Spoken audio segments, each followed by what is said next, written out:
할렐루야. 평안하신지요? 오늘 사순절 넷째 주간을 지내고 있습니다. 사순절 기간이기 때문에 십자가를 생각하고 또 의지하고 붙들고 그런 시간이 많아질 줄로 압니다. 오늘은 그래서 십자가와 관련해서 복음의 가장 기본적인 내용을 살피는 것이 사순절에 부합한 예배가 아닌가 생각이 들었습니다. 빌립보서를 읽다가 다른 늘 읽는 본문인데 사순절의 맥락에서 읽다 보니까 오늘 제목을 그의 죽으심을 본받아 이 부분이 좀 크게 와닿았습니다. 그래서 제목으로 삼았고, 그런데 현실적으로 여기서 바울의 그 열정이 나타나 있어요. 그의 죽으심을 본받아 어떻게 해서든지 이 호소력하고,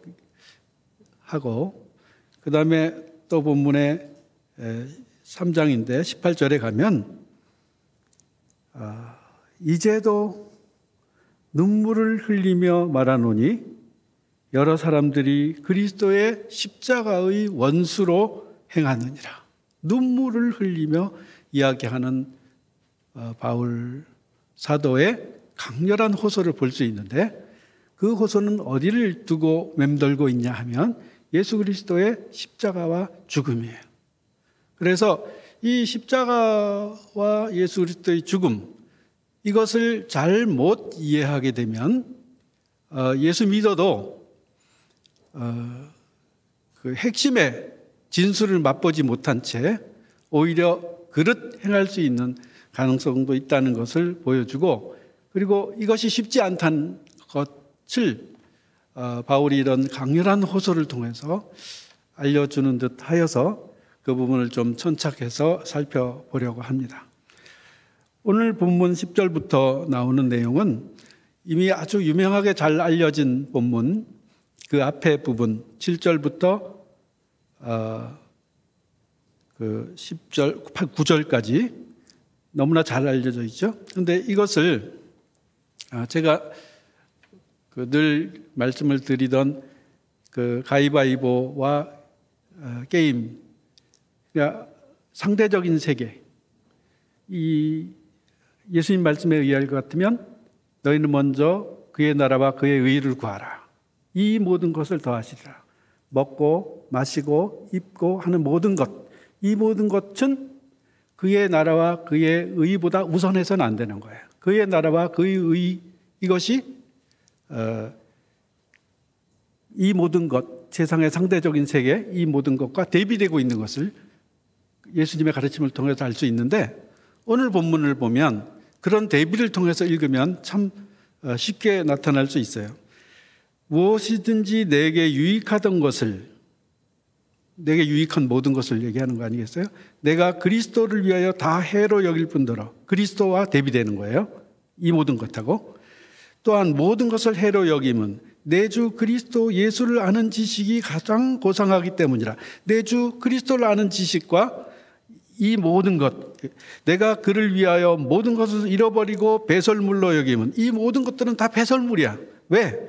그리스도를 얻고 그 안에서 발견되려 합니다. 그리스도를 아는 지식이 그리스도를 얻고 그 안에서 발견되려고 하는 것, 이것이 너무너무 엄청나고 위대하고 본질적이고 근원적이고 삶의 답이 되고 해결이 되기 때문에 아무리 크고 뭐 엄청난 것이라 할 때도 전혀, 그러면서 그 앞에 안 읽었지만 나도 자랑할 거 많다. 최고의 교육을 받았다. 최고의 가문에 속해 있다. 내가 열심히 누구보다 뛰어나다. 사도 베드로나 다른 모든 제자들보다 뛰어나다. 그러니까 다 배설물로 여긴다. 왜? 그렇게 이제 대비시키는 거 아니겠어요? 내가 가진 의는 율법에서 난 것이 아니요 율법과 자기가 가진 의, 이걸 또 대비시키는 거예요. 오직 그리스도를 믿음으로 말면 것이니 곧 믿음으로 하나님께로부터 난 의라. 믿음으로 하나님께로부터 난 의, 이게 그리스도를 믿는 믿음과 통일된 거예요. 그리스도를 믿는 믿음이 곧 하나님의 의예요. 그리고 이 나머지 다른 것들은 다 율법과 관련된 거예요. 이런 율법, 인간적인 것, 인간적인 노력과 애씀, 규칙, 제도, 질서 이런 것들을 통해 가지고 사람들이 궁리해서 만들어 놓은 무엇, 이것과 믿음을 구분하는 그 내용을 얘기한 다음에 오늘 본문이 나옵니다. 내가 그리스도와 그 부활의 권능과 그 고난의 참여함을 알고자 하여 그의 죽으심을 본받아 어떻게 하여서든지 죽은 자 가운데서 부활에 이르려 하노니. 여기서 보면 일단 죽음과 죽은 자 가운데서의 부활, 그리고 부활의 권능과 그 고난, 그 고난은 곧 십자가잖아요. 그러니까 부활과 십자가, 부활과 예수 그리스도의 죽음, 이 두 개념이, 두 내용이 하나로 붙어 있어요. 왜? 이것이 믿음의 내용이고 이것이 구원의 기반이고 이게 그의 의이고 아주 중요한 궁극적인 이야기예요. 궁극적이지 않은 비궁극적인 것, 그런 것들은 이제 아까 얘기한 모든 것이라든지 자기한테 이전에 유익하다고 여겨졌던 것이라든지 율법에 해당되는 것이겠죠. 그래서 지금 10절에 보면 내가 알고자 하여 그럽니다. 그런데 첫째는 그리스도. 이 본문을 이렇게 그냥 쭉 읽으면 어디서 끊어야 될지 한글이 참 어려워요. 수식이 명확하게 안 돼 있기 때문에 그렇습니다. 이걸 제대로 읽으면 이렇게 돼 있습니다. 내가 그리스도를 알고자 하여, 그리고 그 부활의 권능과 그 고난의 참여함을 알고자 하여. 그러니까 그리스도하고 부활과 고난에 참여하는 것. 그리스도와 참여. 예수 그리스도가 있어. 근데 그 예수 그리스도의 부활과 고난에 참여하는 것. 예수 그리스도가 하신 일이 있어. 그런데 그분의 인격이 있어. 그분을 알고 싶어. 그런데 그분을 알고 싶은데 그건 뭐냐? 부활과 고난에 참여해야지 그분을 알게 되는 거야. 같은 말이에요. 그러니까 그리스도를 알고 싶은 거야. 근데 그리스도를 알고 싶으면 부활과 고난에 참여한다는 이런 뜻이에요. 근데 그 열쇠는 뭐냐? 그 열쇠는 지금 현재 이 자리에서 그 그리스도와 참여를 일으킬 수 있는 키는 뭐냐? 그거는 그의 죽으심을 본받아. 그것도 똑같이 나갑니다. 어떻게 하든지 죽은 자 가운데서 부활에 이른다. 죽음과 부활. 근데 그거는 그의 죽으심을 본받아서 이루어질 수 있는 얘기예요. 보통 이 본문을 보면 12절에 우리가 관심이 많이 갈 겁니다. 그래서 그것을 잡으려고 달려가노라. 내가 그리스도 예수께 잡힌 바 된 그것을 잡으러 달려가노라. 이것이 이제 미래의 삶의 방향, 목표 이런 것과 연결시켜 가지고 강렬한 이미지를 우리에게 던져주고 있죠. 그러나 그의 죽으심을 본받아 달려가노라. 이렇게 크게 연결되고 있는 내용이에요. 제일 중요한 것, 첫 번째 발자국, 첫걸음, 그것은 그의 죽으심을 본받는 거예요. 그의 죽으심을 본받아. 그리스도를 알고자 하잖아요. 그리스도, 우리가 다 안다고 생각합니다. 그리스도, 너희는 나를 누구라 하느냐, 이렇게 예수님이 베드로에게, 아니 제자들에게 물으셨죠. 그런데 제자들은 예수님에 대해서 예수님과 함께 있었지만 그 큰 문맥에서 예수님을 잘 몰랐어요. 일단 그리스도는 구약에서 그 용어로 이야기하면 메시아입니다. 그런데 메시아와 그리스도는 그 중간에 개념의 변화가 크게 일어납니다. 그런데 단어는 직역입니다. 메시아를 그리스도로 번역하는 거예요. 기름 부음 받은 자. 구약에서는 이 예수님을 그 메시아를 어떻게 생각했느냐? 왕이나 제사장이나 예언자처럼 하나님의 권위를 들고 역사하는 힘 있는 위대한 거룩한 그런 영웅들로 봤어요. 그래서 위대한 영웅들이 있죠. 모세 또는 다윗, 엘리야 이런 그 신앙의 영웅들을 메시아로 이제 생각하기가 쉬웠어요. 특히 다윗은 더욱 그랬어요. 왜냐하면 그것이 민족주의랑 결합되어 가지고 식민지 시대를 계속 겪고 있으니까 이것을 해방시켜주고 압제로부터 벗어나게 해주는 그런 영웅이 필요했어요. 그래서 이 어두운 시간 동안 이스라엘의 북왕국, 남왕국이 차례로 망한 다음에 힘든 시간 동안 계속 메시아를 기다려왔어요. 메시아 대망이라 그래요. 메시아 대망 사상이 꽉 차 있었어요.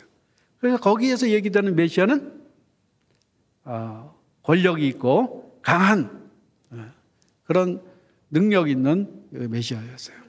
그런데 그런 이미지를 가지고 있었기 때문에 이 이미지를 바꾸려고 하는 것은 굉장히 힘들었어요. 예수님조차도 그 이미지를 바꾸기가 너무 힘들어서 제자들이 또는 귀신들이 예수님을 알아보고 그 권능을 알아보고 얘기하려고 그러고 누설하려고 그래도 얘기하지 못하게 했어요. 메시아의 비밀이라고 그래요. 침묵 명령을 내렸어요. 침묵 명령을 내렸지만 사실 메시아를 그리스도로 이해하기 위한 그 구약의 근거도 있어요. 이사야서 53장 같은 데 보면 이새의 뿌리에서 나온 고난받는 종의 노래. 그러니까 하나님의 종은 왕으로 오는 것이 아니다. 어린 양처럼 대신 죽어가는 도살장의 양처럼 속죄하는 그런 양의 모습으로 종의 모습으로 온다라는 예언도 있는데 그걸 믿으려고 하지 않았죠. 왜? 그들의 실존적인 삶이 너무나 힘들고 어려우니까 그것을 해결할 수 있는 기대를 메시아에게 투사시켜서 그걸 희망으로 안고 있는데 포기하려고 그러겠습니까? 그래서 그걸 예수님이 그래서 제자들한테 물어봤습니다. 재미있는 것은 이 마가복음을 읽으면 마가복음은 좀 제자들한테는 좀 고약하게 서술이 돼 있어요. 왜냐하면 제자들은 마가복음의 맥락에서 보면 완전히 이거 형편없는 인간들이에요. 예수님을 하나도 이해하지 못한 거예요. 로마 제국의 백부장보다도 훨씬 못한 사람들이에요.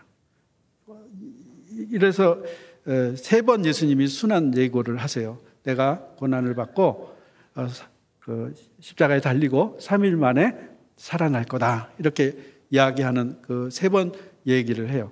그런데 그 3번 얘기할 때마다 마가복음은 물론 마태, 요한, 누가도 마찬가지로 그 본문이 그 근처에는 나와요. 그러나 이 마가에는 딱 병행을 시켜놨어요. 탁 나오면 예수님이 1차 고난을 받고 죽고 사흘 만에 일어날 것이다 라고 얘기한 다음에 하나, 일어날 것이다. 두 번째 고지하면 또 이 3가지 사건이 있는데 하나는 뭐냐. 이거 재미있습니다. 그것이 그 시대에도 예수님을 이해하기 어려웠고 하나님의 뜻을 이해하기 어려웠고 지금도 십자가의 원수로 행하느니라 하는 바울의 말씀처럼 우리가 이해하기 어렵고 놓치기 쉬운 그런 문맥을 형성하기 때문에 조금 디테일하게 말씀을 드려보겠습니다. 가이사랴 빌립보 지방에 가면 이렇게 거기 멋있게 장식물도 있고 산 하나를 헐어서 그 앞에 무슨 왕의 초상 이런 것들을 새겨놓고 뭐 그랬어요. 그래서 그것들을 보고 제자들하고 같이 있을 때 예수님이 물었어요. 너희들은 나를 누구라고 하느냐? 그러니까 베드로가 주는 그리스도시요 살아계신 하나님의 아들입니다. 그 말을 듣고 예수님이 그리스도, 예수님이 이해하고 있는 그리스도로 이 친구가 이해를 했다고 생각을 했어요. 그래서 그때서부터 비로소 제자들에게 자신이 고난당할 것에 대해서 얘기하시기 시작했어요. 그게 첫 번째 예언이었어요. 그래서 너 참 잘 얘기했다. 이걸 알게 한 게 네 머리로 아는 게 아니다. 그래서 너 이 고백 위에 교회를 세우겠다 등등 여러 가지 칭찬을 하셨어요. 그런데 베드로가 알고 대답한 게 아니라고 하는 것을 예수님이 그 다음 장면이 나와요. 그게 대비되는 첫 번째 건데 그게 뭐냐면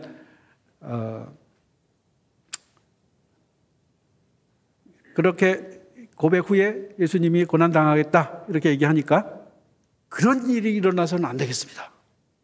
이렇게 예수님을 붙들고 말려요. 절대로 그런 일이 생기면 안 됩니다.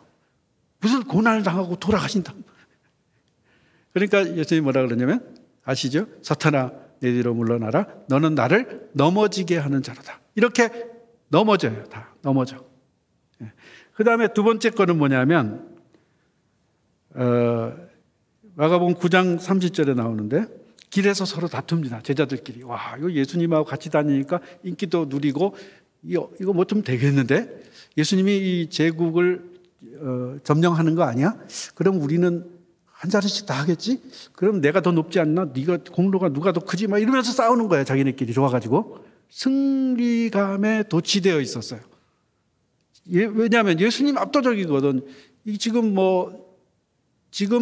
지금이야 마이크 음향시설 가지고 가수들이나 뭐 정치가들 사람 몰고 다니고 뭐 여러 가지 매수해가지고 다니고 그러지만 순수하게 예수님의 능력과 예수님의 설교와 예수님의 행동을 통해서 사람들이 그 자신의 처지를 하나님의 말씀에 비추어서 삶의 자유를 얻고 힘을 얻고 궁극적인 걸 체험하니까 예수님을 따라서 많이 모이니까 그것이 마치 자신의 승리로 하나님의 승리를 인간적인 승리라고 생각하고 권력적인 승리라고 생각하는 경향이 생긴 거죠. 제자들의 사이에서. 누가 크냐라는 다툼이 있었어요. 그래서 예수님이 마가복음 거기서 이제 2차 고지를 하십니다. 죽고 이렇게 할 거다. 그러니까 이 사람들이 아무런 대답을 못하고 이해도 못하고 깨달지도 못하고 그냥 지나갔어요. 그런데 그 대비되는 본문이 뭐냐? 예수님께서 어린아이를 하나 데려 놓으시고 누구든지 이 어린아이를 영접하는 자는 나를 영접하는 자이다. 어린아이처럼 겸손하고 순수하게 하나님을 섬겨라. 그렇게 권력지향적으로 누가 내가 먼저 나서서 성공하고 출세하고 하는 기대감과 더불어서 예수님을 생각하지 마라. 이런 뜻이었죠. 예수님을 이해하지 못했던 거예요. 세 번째는 더 합니다. 10장 32절 이하에 나오는데 야고보와 요한이 예수님께 와가지고 부탁을 합니다. 한 명은 좌의정 왼쪽에 한 명은 우의정 삼아 주십시오. 이제 왕이 다 됐어요. 예수님이. 그런 기대 속에 차 있었기 때문에 예수님의 활동이 그런 기대의 충족으로 보였던 거예요. 그들의 생각과 그 당시의 세계관으로 이해한 예수. 메시아적 사고방식에 의해서 생각한 예수. 그러니까 예수님이 뭐라고 말씀하셨어요? 너희가 구하는 걸 알지 못하는 것. 내가 마시는 잔을 너희가 마실 수 있겠느냐. 물론 나중에 마시게 될 것이다마는 결국 마시게 될 것이다마는 그러나 마실 수 있겠느냐. 내가 받는 세례를 네가 받을 수 있겠느냐. 뭣도 모르고 예수님 십자가를 지고 나가시는데 뭣도 모르고 지금 이러고 있는 거예요. 이게 제자들의 이해였어요. 가까이 본.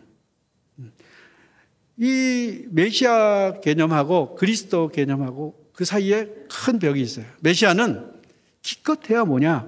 유대인의 왕이에요. 다시 말해서 유대 민족주의를 만족시키고 이스라엘의 왕이 되는 거예요. 식민지에서 구해주는 다윗과 같은 영웅, 그것을 기대했던 거예요. 그러나 그리스도는 뭐예요? 예수님께 기대하는 예수님께서 예수님을 통해서 하나님께서 이 인류에게 주시려고 하는 축복 아니겠어요? 한 국민이 아니라 인류의 죄를 구원하실 분이에요. 민족주의 한계를 넘어서요. 남자도 여자도 주인과 노예도 유대인도 이방인도 모든 인간들을 하나님의 백성으로 삼으려고 하는 뜻이에요. 이거는 어느 한 국가나 민족이 차지할 수 있는 분이 아니에요. 예수님은. 예수님은 하나님의 아들이에요. 예수님은 하나님께서 우리 인류를 향해서 보내시는 제2의 아담이에요. 아담이 인류 전체를 대표한다고 한다면 인류 전체의 대안적인 인간이란 말이에요. 이것이 바울이 서술한 예수 그리스도에 대한 가장 인간학적 설명이에요. 아무리 예수님을 작게 이해해도 예수님을 최소한으로 이해해도 아담의 인류의 그 타락을 완전히 구원하고 해방할 새 인간, 새 인류, 누구든지 그리스도 안에 있으면 새로운 피조물이라. 이전 것은 지나갔으니 보라 새 것이 되었도다. 이 말씀 속에는 인간이 새롭게 되는 것뿐만 아니라 만물이 새롭게 되는 것을, 누구 때문에? 예수 그리스도 때문에. 예수 그리스도는 만물보다 크신 분으로 요한복음은 얘기하잖아요. 처음부터 말씀이 하나님과 함께 계셨고 이 말씀이 천지를 지었고 이 말씀이 지금 땅에 왔는데 사람들이 알아보지 못했다. 이런 차원으로 예수님을 논하는데 메시아 그 구약적인 그 인물 하나 생각해가지고 이 예수님을 가둘라 그러니 이게 되겠어요? 그래 우리는 이 예수님, 이 그리스도를 믿는 거라. 그죠? 이 그리스도를. 얼마나 엄청나고 얼마나 가슴 뛰는 이야기인지 몰라요.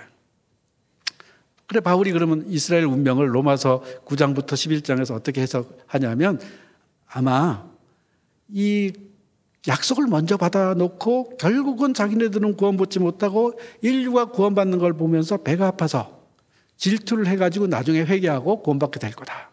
이렇게 이스라엘 역사를 바울이 이제 해석을 해요. 역사적 차원을 다 정리하고 역사적 인류적 차원에서 예수님을 설명하는 것을, 그리고 예수님의 그 구속 사역 하부에 하나의 에피소드처럼 이스라엘 역사가 지급되는 거예요.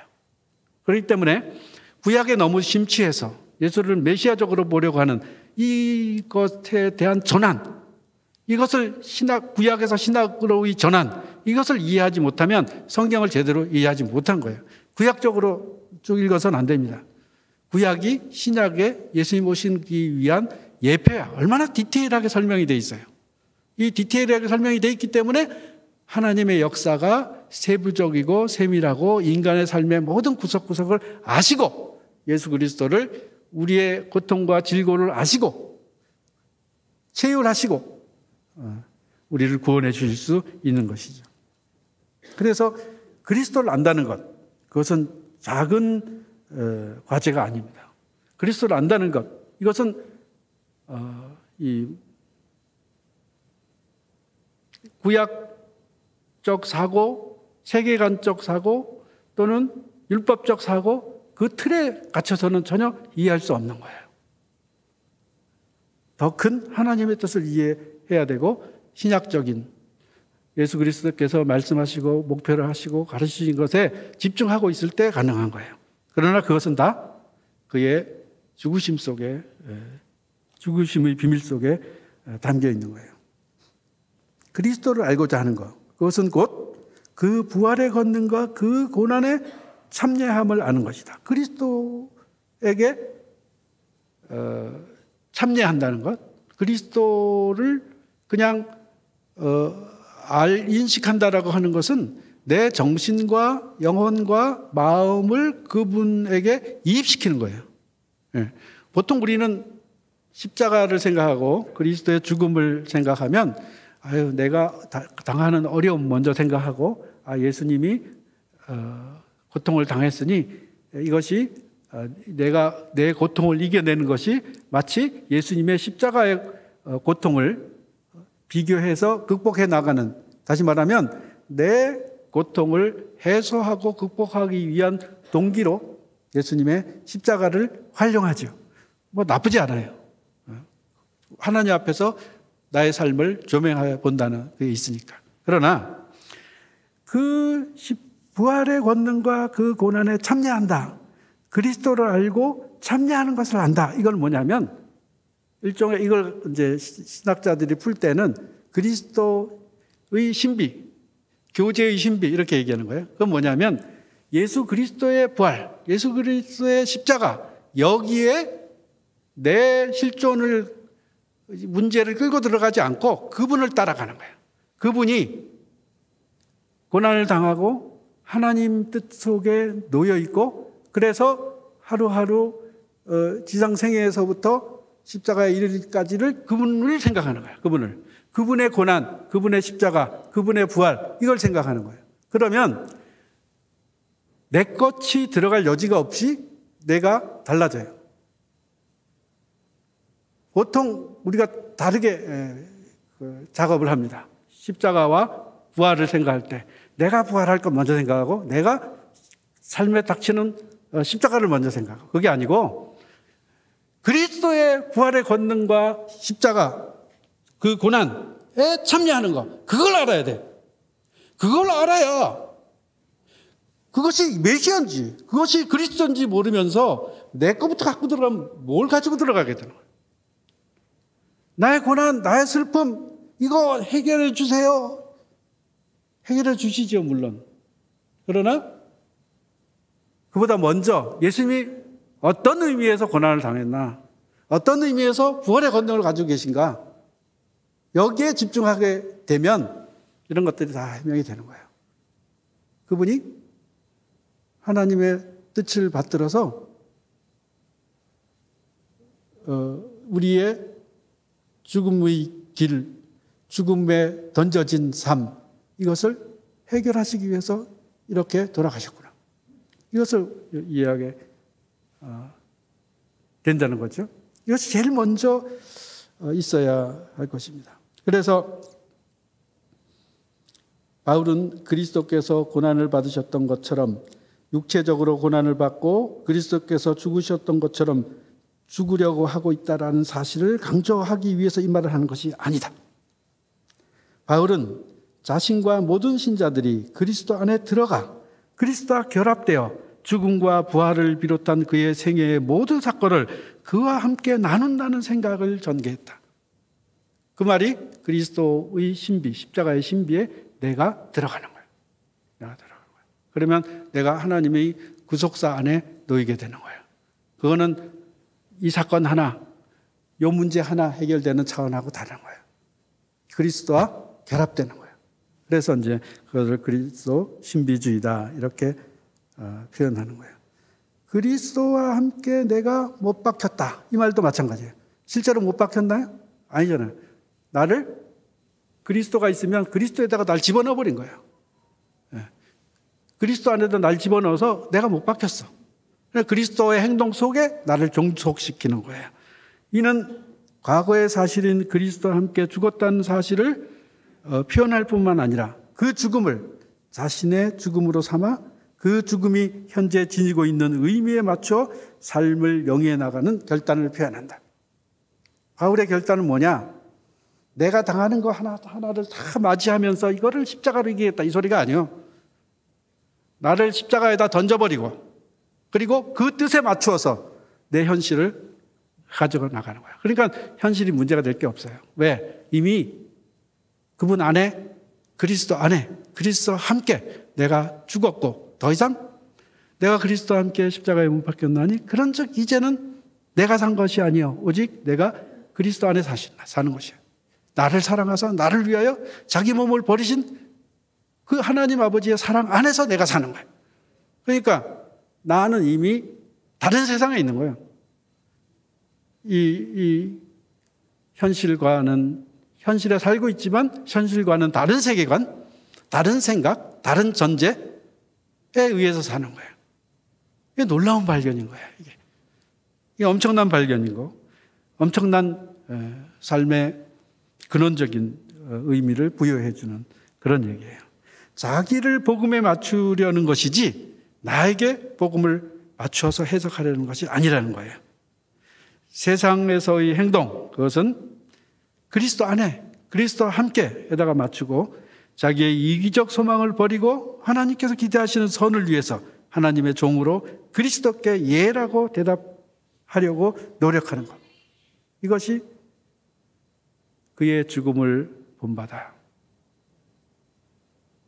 그의 죽음을 본바다라는 말 속에 이런 내용들이 담겨 있습니다. 이제 완전히 다른 얘기를 해요.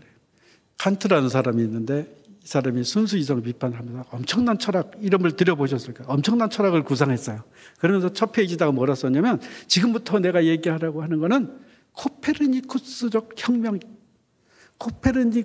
혁명을 내가 지금 발견했다.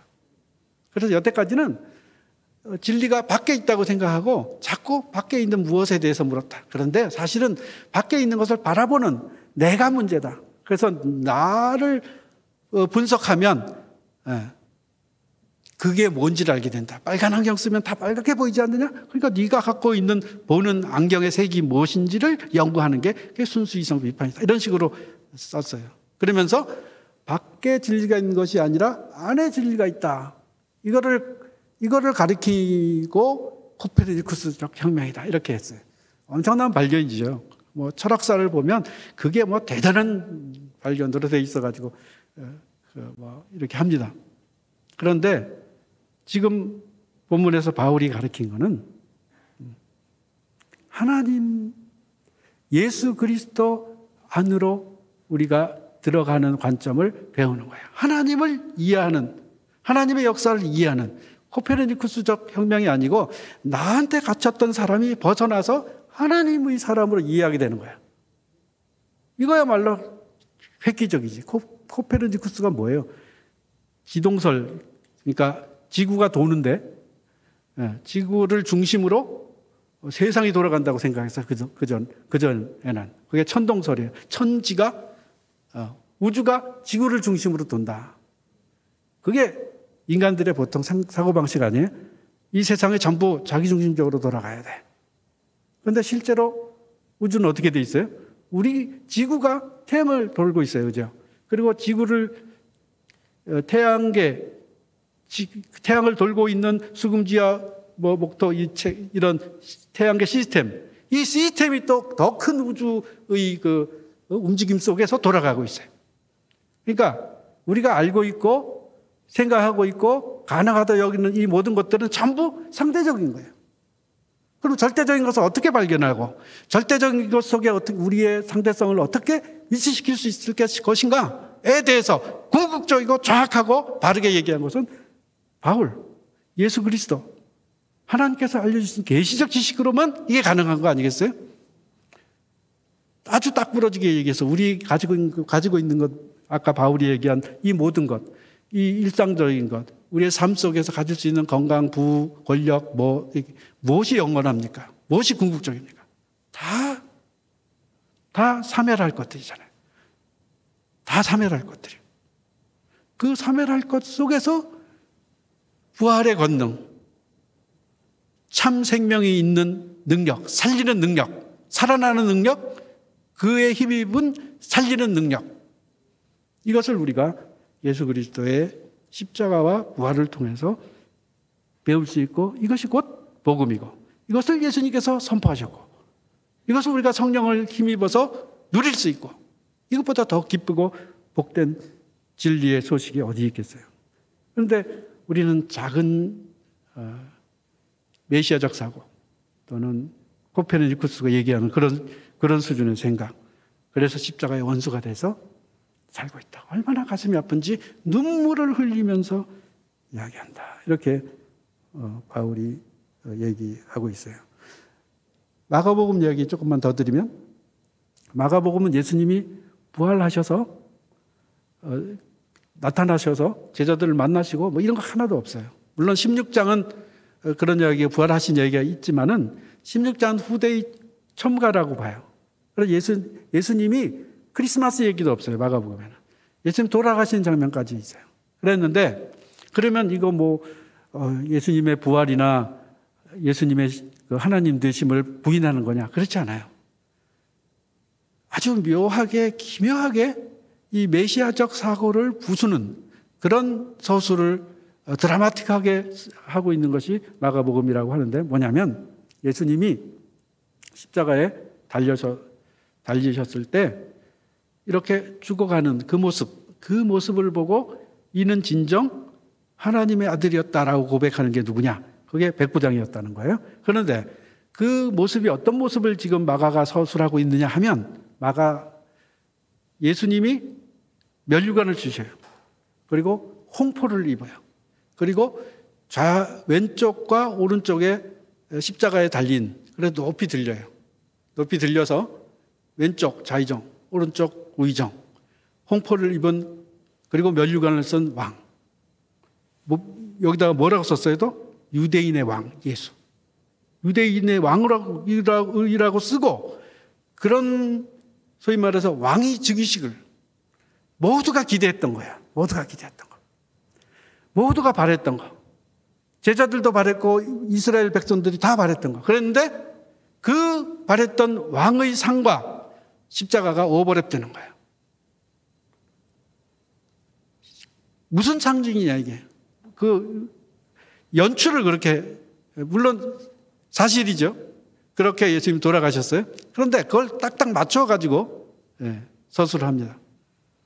메시아적 실현, 하나님의 메시아는 그리스도인데 그 그리스도는 왕권이 아니라 십자가가 왕이다. 십자가가 구원이다. 너희들이 생각했던 이 멸류관을 쓰고 홍포를 쓰고 좌의정부 위정을 거느리는 이런 왕은 이제 없다. 십자가에 달리시는 이 예수, 그가 구원자요 하나님의 아들이요 인류에게 보편적으로 구원을 선포할 분이다 라고 하는 걸 보여주는 거예요. 그러니까 그분이 하나님의 아들이었다라고 더 이상의 크리스마스 얘기나 또 부활절 이야기 없이 담백하게 마가복음은 그렇게 보도하고 있는 거예요. 마가복음이 다른 복음서보다 제일 먼저 쓰여졌고 그걸 기초로 해가지고 중복되는 것들이 마태와 누가, 요한에 이렇게 나오는 거예요. 그렇게 예수님을 서술할 수 있는, 바라볼 수 있는 통찰, 그것이 복음서 또 바울 사도에 의해서 우리에게 알려지고 있고, 그 통로가 어디냐? 죽으심을 본받는 거다. 이 죽으심을 본받는 것을 따라서 우리가 또 이렇게 생각할 수 있습니다. 그의 십자가를 그 신비로 맞이하는, 그와 결합되어 가지고 그의 하나님의 행동이신 예수 그리스도의 삶과 죽음, 거기에 우리를 일치시켜서 생각하는 것도 있지만, 그러나 그렇다고 해서 우리에게 닥치는 일상적인 육체적인 고난이나 죽음에 대한 생각, 이런 것을 배제하는 것은 아니라는 것이죠. 오히려 그런 생각을 더 잘 근원적으로 치료하고 이기게 해주는 그런 역할을 한다는 거예요. 고난과 죽임을 당한 그리스도와의 신비한 결합은 그리스도에 대한 믿음으로 말미암아 체험되는 육체적 고통에 의해 더욱 강화되고 심화된다. 우리가 고통이 있는데 이 고통을 해결하기 위해서 거기에 매달리면 이거 진짜 하나님이 고쳐주는 거야? 여기에 매달리죠. 그래서 안 고쳐주면 어떡해? 고쳐주면 아멘 할렐루야 그러고 안 고쳐지면 하나님 저주할 텐가?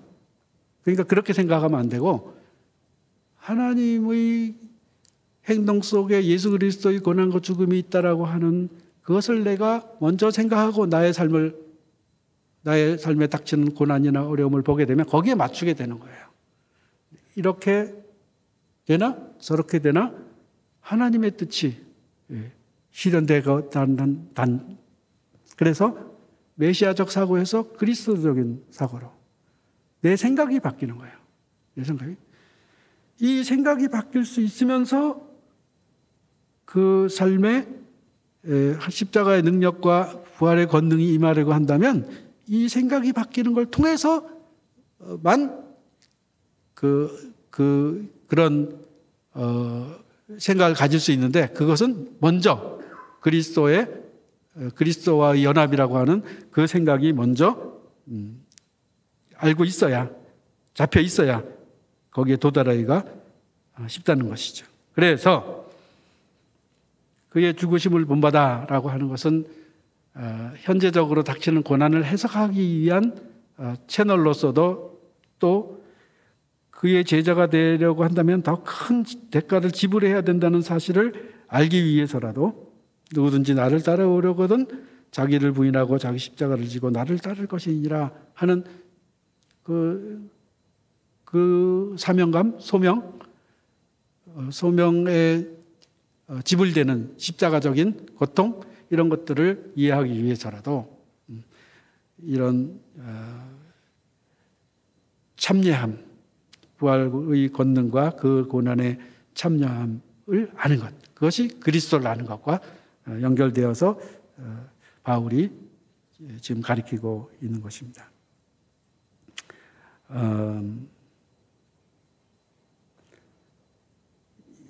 예수 그리스도를 그 마지막에 그 말씀을 통해서 우리가 십자가 고난에 담겨 있는 더 큰 내용들을 이해할 수 있는 것이 있는데, 그것은 뭐냐면,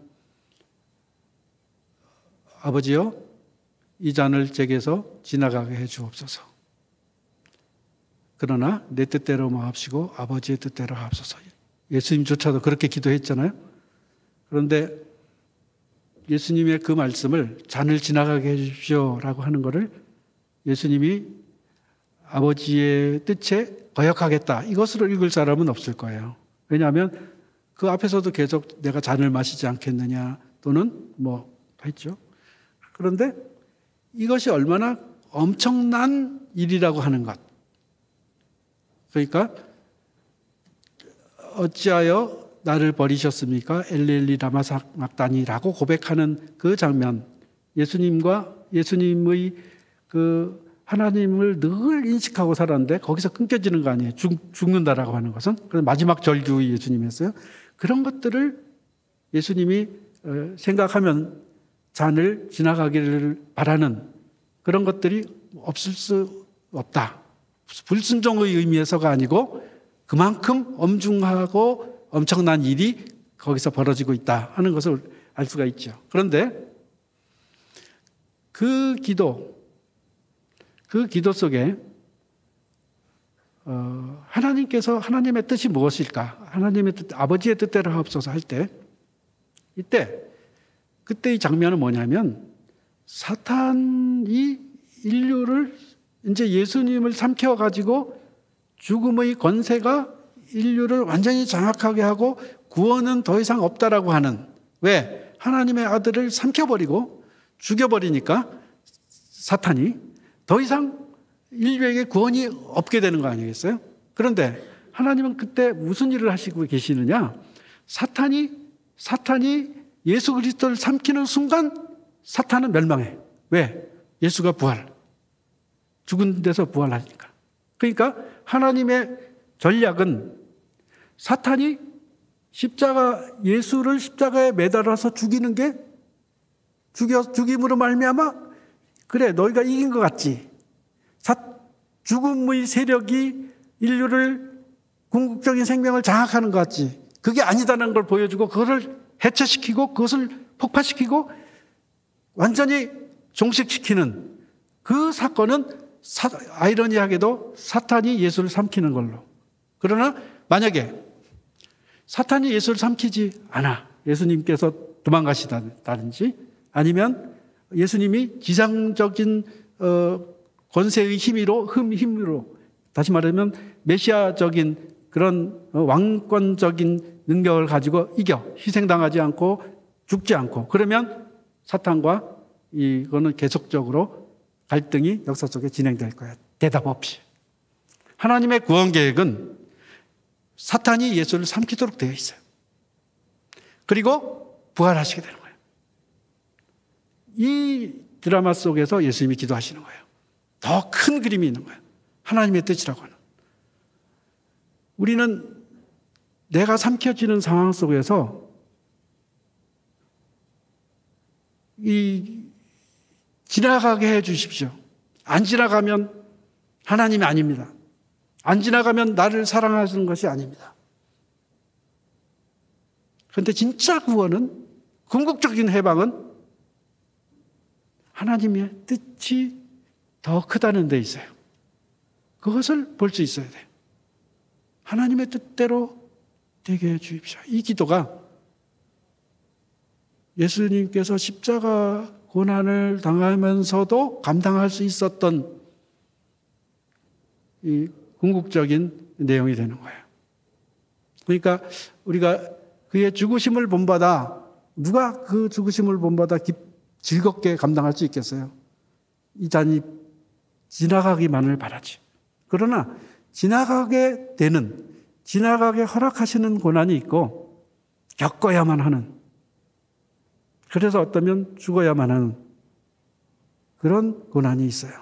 그런데 이렇든 저렇든 그 과정을 통해서 구현되는 것은 하나님의 뜻이다. 하나님의 뜻이, 하나님의 행동이 예수 그리스도의 십자가 부활 속에 드러나기 때문에. 그리고 십자가 사건만으로 구원을 다 이루었다. 내가 다 이루었다. 그리고 신학적으로도 부활 얘기하지 않아도 십자가만을 가지고 인간적인 역사 속에서는 구원이 충분하다라고 주장하는 학자들도 있어요. 예수님이 부활 이후에 우리들에게 부활의 권능을 직접 보여주시지 않았어요. 그 부활의 권능은 이 예수 그리스도의 십자가의 능력에 기초한 약속. 너희가 십자가에 그의 죽으심을 본받아 따라 살면 부활하게 되고 죽은 자에서 부활하듯이 부활의 능력으로 성령의 힘을 입어 삶을 능력 있게 성공적으로 살 수 있을 것이다. 왜? 악한 세력들이 멸절되었기 때문에. 그래서 약속으로 주시고 예수님은 지상을 떠나시잖아요. 그렇기 때문에 부활에 먼저 집중하려고 하면 영광에 취하게 돼요. 환상에 취하게 돼요. 그러나 그의 고난, 그의 죽으심, 여기에 초점을 맞춰서 첫걸음을 시작하면, 그러면 부활을 맞이하게 돼요. 부활을 살게 돼요. 이것이 순환절에 생각해 본 본문에 따른, 본문의 말씀에 따른 내용이었습니다. 그래서 로마서 8장에 보면 바울이 어느 곳에서든지 이 동일한 내용을 가지고 바울이 써놓고 있는 것을 봅니다. 성령이 8장 16절 17절인데, 성령이 친히 우리의 영과 더불어 우리가 하나님의 자녀인 것을 증언하시나니, 자녀이면 또한 상속자 곧 하나님의 상속자요 그리스도와 함께한 상속자니, 우리가 그와 함께 영광을 받기 위하여 고난도 함께 받아야 할 것이니라. 아멘. 영광과 고난이 딱 붙어 있다는 것. 첫걸음은 그의 죽으심을 본받아 자기를 내려놓고 비우고 하나님의 뜻을 먼저 생각하는 것, 되어 있다는 것. 그것을 기억하는 사순절 시간이 되었으면 좋겠습니다. 기도하겠습니다. 하나님, 은혜를 감사합니다. 저희들이 처해 있는 형편이나 성품이나 삶의 모습을 보면 자랑할 것이 하나도 없고 하나님 앞에 내어놓을 것이 너무나 없어서 참으로 부끄러운 처지뿐임에도 불구하고 하나님께서는 예수 그리스도를 통하여서 그의 죽음과 부활을 통하여서 저희들을 이루 말할 수 없는 영광의 자리에 올려놓으셨습니다. 저희들이 이 영광의 기쁨을 함부로 만끽할 것이 아니라 하나님의 뜻이 온전히 드러나는 방식으로 이 영광스러운 소식들을 우리의 삶의 자리에 초청해서 온전히 구현되게 되기를 원합니다. 그래서 예수님의 죽음을 따라 저희들도 죽어지는 연습을 더욱 잘하게 하옵소서. 저희들이 살아서 하나님의 영광을 드러내는 것이 아니라 오히려 하나님께 누를 끼친 적이 얼마나 많은지 생각하면 너무나 가슴이 많이 아픕니다. 하나님 도우셔서 예수 그리스도께서 당하신 그 고난을 깊이 상고 묵상함으로 말미암아 우리의 고난은 물론 우리의 선악간에 하나님의 뜻에 맞는 길을 걸어가기에 부족함 없는 믿음의 생활이 되게 해 주옵소서. 예수님 이름으로